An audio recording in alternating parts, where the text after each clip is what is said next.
Sud Radio, on parle IMO. Votre rendez-vous 100% immobilier sur Sud Radio avec Marc Ezrati. Bonjour à vous Marc. Bonjour Jean-Marie, bonjour à tous. On démarre cette émission avec le journal de l'immobilier. Sud Radio, on parle IMO, le journal. Avec gardienrecrute.com, le site de recrutement 100% gratuit dédié aux gardiens et employés d'immeubles. Et on commence avec l'initiative originale d'un jeune couple qui cherche à acheter une maison en Bretagne, Marc. Un jeune couple qui n'arrivait pas à trouver la maison de ses rêves, malgré une enveloppe de 280 000 € a décidé de distribuer dans les boîtes aux lettres des 6 000 habitants de Séné, c'est dans le Morbihan. Voilà. Un tract. Exactement, ils veulent en fait leur proposant de leur vendre leur maison plutôt qu'à des citadins qui rechercheraient des résidences secondaires. Ah oui, effectivement, c'est original. On poursuit avec un locataire qui a été condamné pour avoir copieusement insulté ses voisins. C'est bien fait. 4 mois de prison ferme, c'est pas rien pour un locataire normand qui a passé de nombreux mois à pourrir la vie des habitants de son immeuble et de son quartier. Insultes, dégradations en tout genre, hurlements en pleine nuit, musique à fond. Le locataire ne manquait visiblement pas de ressources pour mener à vie dure à ses voisins. Et un voisin charmant. On finit avec l'annonce que vous avez sélectionnée cette semaine chez notre partenaire Gardien Recrute. Et cette semaine, c'est un bailleur social qui recherche un gardien ou une gardienne d'immeuble pour un poste basé à Ris-Orangis, c'est dans le département de l'Essonne. Autonome et organisé, vous aurez en charge entre autres des relations avec les locataires et de l'entretien des parties communes. La rémunération reste à déterminer par rapport à l'expérience. Un logement de 4 pièces est prévu. On retrouve comme d'habitude cette annonce sur gardienrecrute.com. Allez, on parle IMO, votre rendez-vous 100% immobilier jusqu'à 10h dans quelques minutes. On va parler des passoires thermiques. Ça vous concerne peut-être, mais avant ça, c'est l'instant Réno avec Céline Chahi. Bonjour Céline Chahi, rédactrice en chef à Maison et Travaux. Bonjour Marc, bonjour à tous. Aujourd'hui, nous allons parler budget travaux. Je vous propose de lever le voile sur une aide financière très intéressante pour les particuliers qui engagent des travaux de rénovation énergétique dans leur logement, l'éco-PTZ. Et pour en parler, nous accueillons Katia Léal. Bonjour Katia. Bonjour Céline. Vous êtes responsable communication, mon expert rénovation énergie. Alors Katia, comment fonctionne cette aide, l'éco-PTZ, et qui peut en bénéficier ? Eh bien Céline, l'éco-PTZ, c'est l'éco-prêt à taux zéro. Son nom donne déjà quelques indices sur ce qu'il est. Premier indice, c'est un prêt. Vous l'aurez compris, c'est donc un emprunt bancaire traditionnel, mais dédié à la rénovation énergétique de son logement. Sa particularité est qu'il est à taux zéro pour l'emprunteur. C'est l'État qui va prendre en charge les intérêts. Le montant maximal prêté est compris entre 7 000 et 30 000 € en fonction des travaux souhaités. Par exemple, vous souhaitez installer des fenêtres à double vitrage, Céline. Vous pouvez emprunter jusqu'à 7 000 €. Pour d'autres travaux, comme par exemple le changement de votre équipement de chauffage, vous pouvez emprunter jusqu'à 15 000 €. Maintenant, si vous souhaitez réaliser plusieurs travaux à la fois, l'emprunt est plus important, bien entendu. 2 projets, vous pouvez emprunter jusqu'à 25 000 € et 30 000 € pour la réalisation de 3 travaux ou voire même une rénovation globale. Pour l'obtenir, il faut respecter quelques conditions. Vous devez être propriétaire d'un logement de plus de 2 ans et résider en France. Pour finir, les travaux doivent être effectués par un artisan RGE. L'obtention d'un éco-prêt à taux zéro, comme tout prêt bancaire classique, est conditionnée à son acceptation par une banque partenaire. Vous avez ensuite 3 ans à compter de l'offre de prêt pour effectuer les travaux. Sa durée maximale de remboursement est de 15 ans. Le bonus, l'éco-PTZ se cumule à d'autres aides comme la prime énergie ou ma prime rénov'. Il n'y a plus qu'à rénover alors. Merci Katia. Marc, on termine avec une petite info et je voulais vous faire découvrir une nouvelle application qui s'appelle Switch, SWOUITCH. Et alors, elle permet aux particuliers de troquer des meubles ou des objets entre eux, le tout gratuitement. Donc par exemple, moi j'ai un vase à troquer. Marc, par exemple. Moi j'ai une petite boîte à malice, pareil, à brun, enfin à plein de choses. Voilà, et ben nous échangeons ensemble notre vase contre votre petite boîte à malice. Voilà, je sens que je fais une bonne affaire. Voilà. Merci Céline Chahi et à la semaine prochaine. Merci également à vous Katia Léal. Et si vous voulez qu'on fasse du troc, on va en faire, hein, Marc Ezrati. On est ensemble jusqu'à 10h. On va parler des passoires thermiques. Tiens, comment je sais que j'habite dans une passoire thermique, Marc Ezrati ? Eh ben parce que vous avez un DPE qui vous donne une classification en F ou en G. En F ou en G, c'est les couleurs qui sont les moins vertes, hein, j'imagine. Restez avec nous les amis, on en parle avec Corinne Joly de particulier dans un instant. Sud Radio, le Mac de l'IMO, décryptage et tendance de l'immobilier. Avec mon expert rénovation énergie. votre rendez-vous 100% immobilier. On parle des passoires thermiques avec Marc Ezrati jusqu'à 10h. Tout de suite, on attaque le Mac de la semaine avec vous, Marc. Oui, bonjour Corinne Joly, présidente de Particulier à Particulier, PAP.fr. Bonjour. Et bonjour à vous, Michel Leschneau. Bonjour Marc, comment ça va? Ça va très bien, rédacteur en chef à Se Loger. Alors on commence avec vous, Michel. Combien on compte de passoires thermiques en France ? Eh bien écoutez, d'après le ministère du Logement, les passoires énergétiques représentent en 2021 4,8 millions de logements en France, soit près de 17% du parc immobilier national. Alors, un logement, c'est quand même énorme, hein. Et alors, un logement est considéré comme passoire énergétique lorsqu'il obtient la lettre F ou G lors du diagnostic de performance énergétique, le fameux DPE. Alors, si on rentre un peu plus dans les chiffres, en France, il y a 600 000 logements classés G, 1,2 million de logements classés F et 2,6 millions de logements classés E. Ces logements sont principalement occupés par des ménages modestes, voire très modestes. Ils affichent une consommation supérieure, écoutez bien mon cher Marc, à 330 kWh par mètre carré par an. Et puis je vais terminer parce qu'il faut aussi signaler qu'à partir de 2025, les logements classés G ne pourront plus être loués. Et en 2028, ce sera au tour des biens classés F des persona ingrata. Alors, Michel, plus précisément, quelles sont les villes qui comptent le plus de passoires thermiques dans notre pays ? Dans notre pays, eh bien écoutez Marc, sachant qu'une passoire thermique est un logement dont la consommation de chauffage ou de climatisation est excessive, nous avons étudié la consommation énergétique de 1069 villes, y compris les arrondissements de Paris, Lyon, Marseille, pour toute l'année 2021. Alors avant de vous dévoiler notre top 5, je vous donne à titre de comparaison la moyenne de la consommation énergétique nationale. Elle est de 196 kWh par mètre carré par an. Alors, maintenant c'est parti, roulant de tambour. Dans la catégorie des villes qui consomment le plus en France, nous avons en première position le 4e arrondissement de Paris avec 299 kWh par mètre carré par an. Et puis après, nous avons Chalette-sur-Loing avec 291 kWh, Caunecourt-sur-Loire avec 286 kWh et le 6e arrondissement de Paris avec 285 kWh. Et enfin, nous avons Héricourt avec 277 kWh par mètre carré par an. Toutes ces villes consomment plus de 100 kWh par mètre carré par an que la moyenne nationale. Vous voyez, c'est assez considérable. Mais je voudrais quand même mettre un coup de projecteur sur la ville de Cugnaux, en Haute-Garonne, qui avec 80 kWh par mètre carré et par an, est la commune qui consomme le moins en France. On peut dire bravo. Effectivement. Michel, nord, sud, est, ouest, toutes les régions de France sont concernées de la même façon ? Eh bien, écoutez Marc, une étude que nous avions réalisée en 2019 montrait que les performances énergétiques des logements tendaient à être moindres dans le nord de la France que dans le sud. Mais l'étude que nous avons récemment réalisée en 2021 montre une répartition plus hétérogène.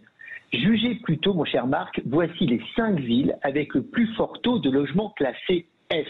Alors nous avons Mende en Lozère, Caunecourt-sur-Loire dans la Nièvre, Chalette-sur-Loing dans le Loiret, Aniche dans le Nord, Verdun dans la Meuse. Toutes ces villes ont entre 20 et 30% de logements classés F. Dites-moi, comment on peut expliquer cette sorte de fracture nord-sud ? Il y a quelque chose qui est évident. La différence de climat est en partie responsable d'une différence de consommation entre le nord et le sud. Pour autant, climatiser un logement consomme aussi de l'électricité. Mais vous avez d'autres critères qu'il faut prendre en compte. La date de construction des logements, leur isolation, leur exposition, leur superficie, leur type de chauffage. Car dans les types tels que Paris, où il y a un parc de logements anciens, voire très anciens, et où les petites surfaces sont largement représentées, l'usage du radiateur électrique fait vite grimper la facture. Corinne Joly, est-ce qu'on constate déjà une baisse des prix de ces passoires thermiques ? Un peu, mais c'est pas une baisse brutale parce qu'en réalité, il faut quand même savoir qu'on n'a pas attendu le diagnostic de performance énergétique pour s'intéresser basiquement au coût de chauffage. Et en plus, en ce moment, le coût de l'énergie a plutôt tendance à augmenter. Donc, les passoires thermiques, leur principal problème, c'est surtout que ça coûte cher à chauffer. On a fait une étude l'année dernière sur PAP.fr. Environ 35% des acheteurs disaient exclure totalement les passoires thermiques de leur recherche. Donc, quand on vend une passoire thermique, ça reste vendable. Il reste 65% des acheteurs. Mais il y a quand même un peu moins de monde. Donc, ça peut entraîner une baisse des prix. Corinne, si j'achète pour moi en résidence principale, je peux faire les travaux à mon rythme ? Alors oui, aucune loi ne peut vous empêcher d'habiter une passoire. Non, il n'y a aucune loi évidemment qui peut vous empêcher d'habiter une passoire thermique. Michel l'a dit, on peut empêcher de louer, mais pas d'habiter. On ne va pas dire au propriétaire d'habiter dehors. Donc oui, vous pouvez faire les travaux à votre rythme, en tout cas en maison. Vous pouvez même ne pas les faire et porter des pulls, mais il faut être conscient que votre bien risque d'être de plus en plus difficile à vendre. Maintenant, en appartement, ça va plutôt être au rythme de la copropriété, car si les travaux sont votés dans votre immeuble, vous devrez les faire même les payer, même si vous n'êtes pas d'accord. Ce sont les joies de la copropriété. Dites-moi, j'ai une question qui peut être bête comme ça, mais est-ce que c'est aussi avantageux de rénover un F2 qu'une maison de 100 mètres carrés ? Alors c'est très différent. En fait, quand on a un appartement, il y a moins de leviers de rénovation. En gros, c'est les fenêtres et les murs. Et surtout, il faut passer, comme je disais, par l'accord de la copropriété dans de nombreux cas. Et là, ça peut être long, d'autant que certains travaux, par exemple l'isolation par l'extérieur, ça ne peut pas être fait que chez vous. Tout l'immeuble doit le faire et donc tout l'immeuble doit le payer. Bon, le bon côté, c'est justement que les coûts sont mutualisés et que le syndic va prendre en charge une grosse partie du boulot, comme les audits, etc. En maison, vous avez plus de liberté et en général, il y a aussi plus de leviers. Par exemple, il y a la toiture qui est responsable de 30% des déperditions de chaleur.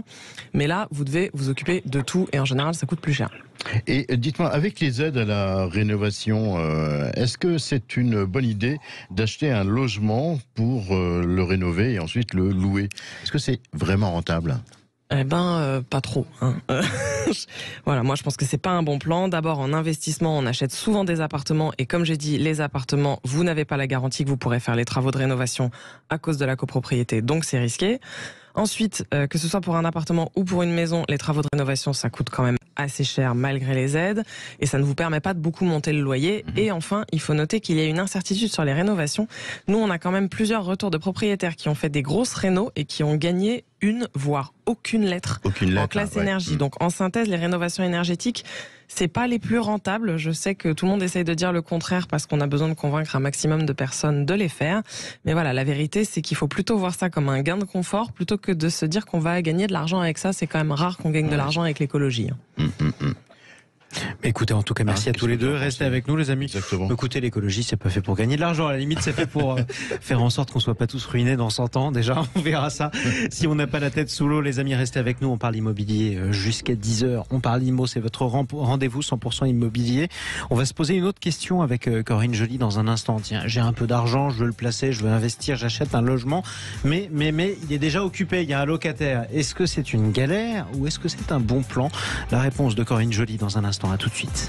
Sud Radio. Parlons vrai.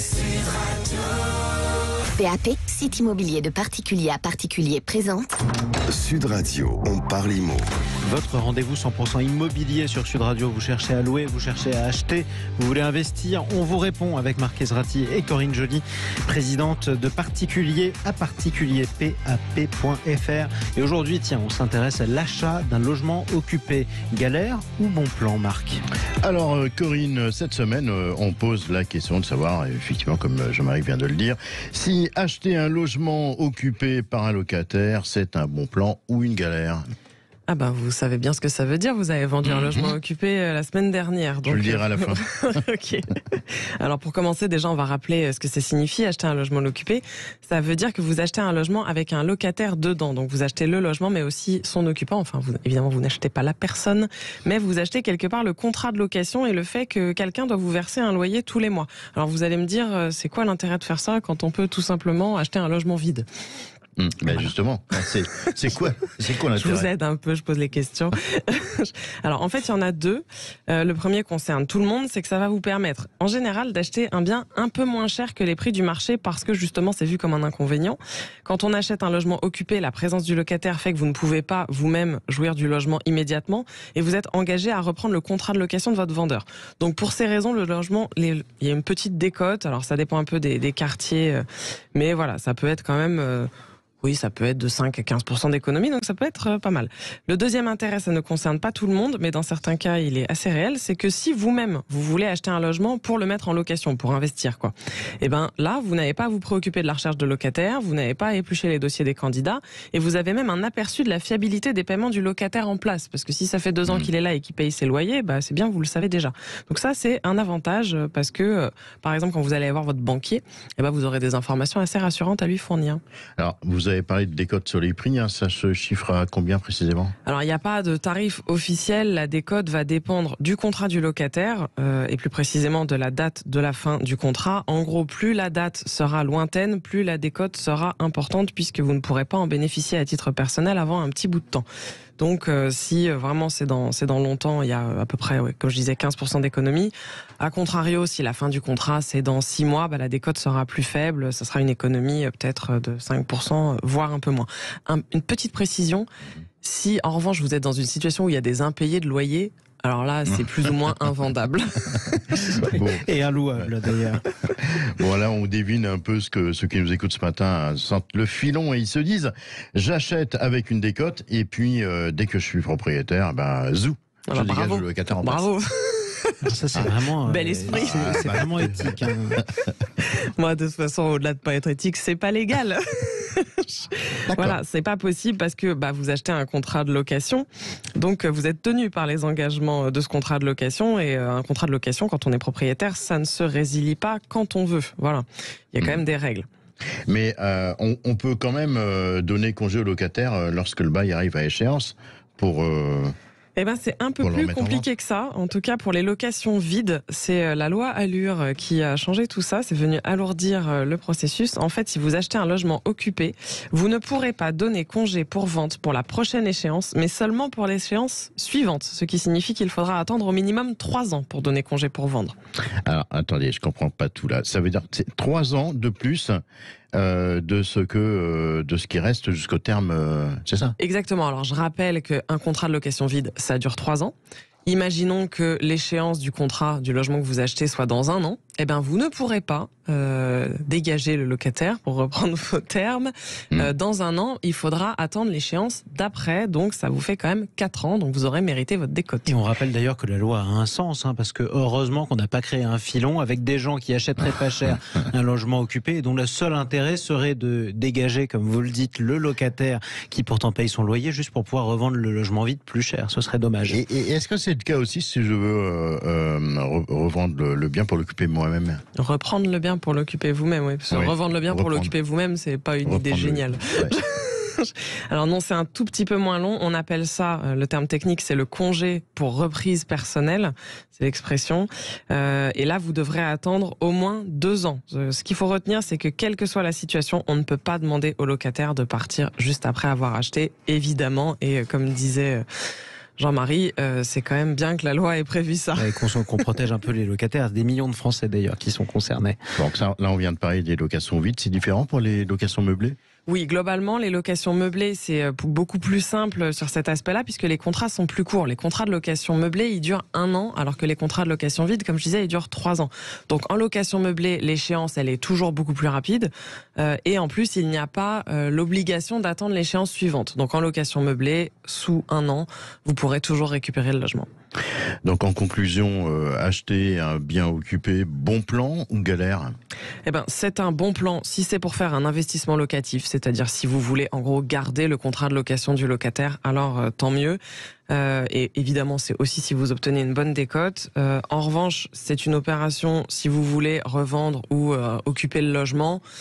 C'est pas idéal. Il faut vraiment que vous ayez un coup de cœur pour prendre ça. Mais par contre, vraiment, si vous voulez investir, c'est très bien. Je faisais un peu les calculs tout à l'heure pour ce qui me concerne, parce que la semaine dernière, on avait parlé de l'appartement que j'avais vendu occupé. Ma décote était de 4%. Alors que vous aviez une très bonne rentabilité, puisque si je me souviens bien, votre logement était rentable à 7%. Donc vous voyez, pour votre acheteur, il a acheté un bien avec une rentabilité de 7% et une décote de 4%. Donc c'est très intéressant pour lui. Exactement. Merci Corinne pour ces conseils. On rappelle à ceux qui nous écoutent ce matin sur Sud Radio qu'ils peuvent bénéficier eux aussi de conseils en s'inscrivant gratuitement sur PAP.fr, la plateforme immobilière sans commission. Tout de suite, le coup de cœur. Et aujourd'hui, on part à Poitiers retrouver Bruno Chevet. Il est consultant immobilier chez Foncière Transactions. Bonjour Bruno. Bonjour Marc. Vous avez un bien coup de cœur à nous présenter. On vous écoute. Oui Marc. Alors je vous propose aujourd'hui un bien localisé à Neuville-de-Poitou, commune située à 15 km et 20 minutes environ de Poitiers. Il s'agit d'une jolie maison familiale construite en 2007, posée sur un beau terrain arboré de 1900 m². Proche de toute commodité, école, collège, commerce. Elle comprend 4 grandes chambres, dont 2 de plein pied, un bureau, une pièce de vie avec cheminée et insert, une cuisine aménagée et équipée, une véranda, plus salle de bain et salle d'eau, et 2 WC. Et un terrain sous-sol. Ouais. Alors, je termine juste, plusieurs dépendances, telles qu'un atelier attenant à un garage de 56 mètres carrés, chalet, serre, bref, des équipements et prestations de qualité. Et le jardin? Et donc, disposant de plusieurs parcelles, de 1900 mètres carrés de jardin arboré. Ouais. Le prix de ce bien? Eh bien, il est proposé au prix de 350 000 €, frais d'agence inclus. Merci beaucoup Bruno Chevet. On rappelle que vous êtes consultant immobilier chez Foncia Transactions à Poitiers. Les images de ce bien, on les retrouve comme d'habitude sur les réseaux sociaux de Sud Radio dès la fin de l'émission. On peut également appeler le standard Sud Radio 0826 300 300. Absolument, vous nous laissez vos messages, on les écoute et on vous rappelle, ou en tout cas, on vous répond toujours sur Sud Radio. Allez, tout de suite, place à Frédéric Fougera. Sud Radio, on parle IMO, les 48 secondes. Avec Techway by Foncia, pour vivre dans un environnement sûr et sain. Bonjour Frédéric Fougera, directeur de la communication du groupe Foncia. Frédéric, un syndic peut-il empêcher le versement du prix de la vente d'un bien immobilier au vendeur? Bonjour Marc, vous êtes vendeur de votre appartement et vous avez des dettes vis-à-vis de votre copropriété. Vous souhaitez donc savoir si votre syndic de copro peut s'opposer au versement de son paiement au moment de la vente. Un syndic de copropriété a la responsabilité juridique et financière de l'immeuble dont il assure la gestion. À ce titre, il bénéficie d'un droit d'opposition au versement du prix de vente d'un bien au vendeur quand celui-ci n'est pas à jour du paiement de ses charges. Lors de la vente d'un lot de copropriété, le propriétaire doit fournir au notaire un certificat émanant du syndic attestant qu'il est à jour du paiement de toutes ses obligations envers la copro. À défaut, le notaire donne au syndic un avis de mutation par lettre recommandée avec avis de réception dans un délai de 15 jours à compter du transfert de propriété. Une fois cet avis reçu par le syndic, celui-ci dispose aussi de 15 jours pour s'opposer, par acte d'huissier, au versement des fonds. En cas d'accord entre le syndic et le vendeur, le notaire versera les fonds au syndic afin de rembourser les dettes. En cas de désaccord, et en l'absence de saisine des tribunaux par le vendeur, dans un délai de 3 mois après l'opposition du syndic, le notaire versera les sommes au syndicat des copropriétaires. Voilà Marc, il est important de comprendre que le syndic a la responsabilité d'entretenir et de valoriser votre patrimoine.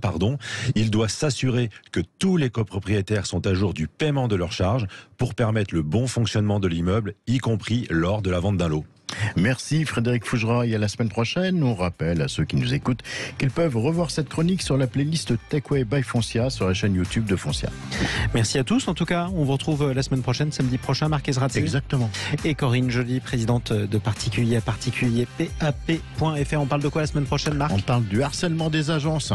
Le harcèlement des agences. Vous savez qu'on achète en particulier, les agences parfois essayent de récupérer un mandat. Ça peut être difficile. Mais justement, on va vous aider sur Sud Radio. Tous vos messages d'ailleurs au 0826 300 300. C'est la fin du Grand Matin Week-end, les amis. On vous souhaite une excellente journée.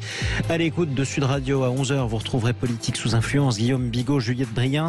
Pas avec ma redevance. C'est un hashtag très partagé cette semaine qui critique le service public de l'information. Ils recevront son initiateur à partir de 11h. Juste avant ça, on vous laisse entre les mains de Natacha Harry. Vos animaux, comment aider votre chiot à bien grandir, quelle que soit sa race. Oui, effectivement, sa croissance, comment l'aider, que lui donner à manger ou quels exercices lui faire faire. Elle vous répond avec un vétérinaire juste après les informations de 10h.